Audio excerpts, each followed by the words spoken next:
आप सभी को प्रेम वंदन। श्रीमद् भागवत गीता अध्याय 3 कर्मयोग, श्लोक संख्या 38, 39, 40 और 41। कर्मयोग के तीसरे अध्याय में भगवान श्री कृष्ण मनुष्य के भीतर छिपे अदृश्य शत्रुओं को उजागर करते हैं।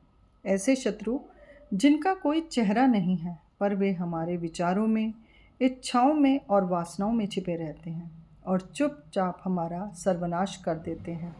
आइए आज जाने श्लोक संख्या 38, 39, 40 और 41, जिसमें अर्जुन को ही नहीं हर मनुष्य को जीवन का सबसे बड़ा सतर्क संकेत दिया गया है कि असली युद्ध बाहर नहीं भीतर लड़ा हुआ है। ध्रुव मने ना व्रियते बाह्ये यदा यदा दरा दृशो मलेन च या यथो बलेन न व्रतो गर्भ सथा त तेन देन दा मरुत्तम। जैसे आग धुएं से ढक जाती है, वैसे जैसे दर्पण पर धूल ढक जाता है, जैसे गर्भ शिशु को आवरण में छुपा लेता है, उसी प्रकार काम वासना रूपी आवरण जीव आत्मा के ज्ञान को ढक देती है। श्लोक संख्या 39। आवृतम ज्ञानम मेन तेन ज्ञानिनो नित्य वैरिनान काम रूपेन कौन्ते दुष्रूपेन नलेन च।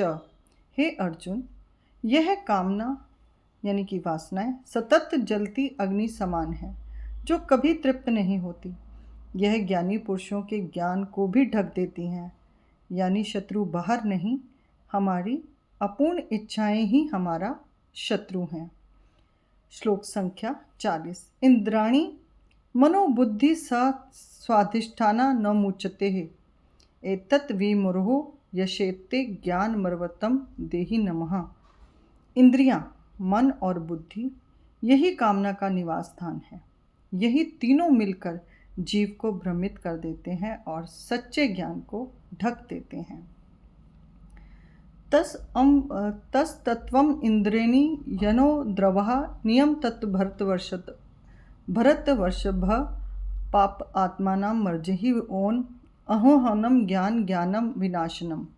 इसलिए हे अर्जुन, सबसे पहले अपनी इंद्रियों को वश में करो, फिर इस कामना नामक पाप को नष्ट कर दो जो ज्ञान और विज्ञान दोनों को नष्ट कर देता है।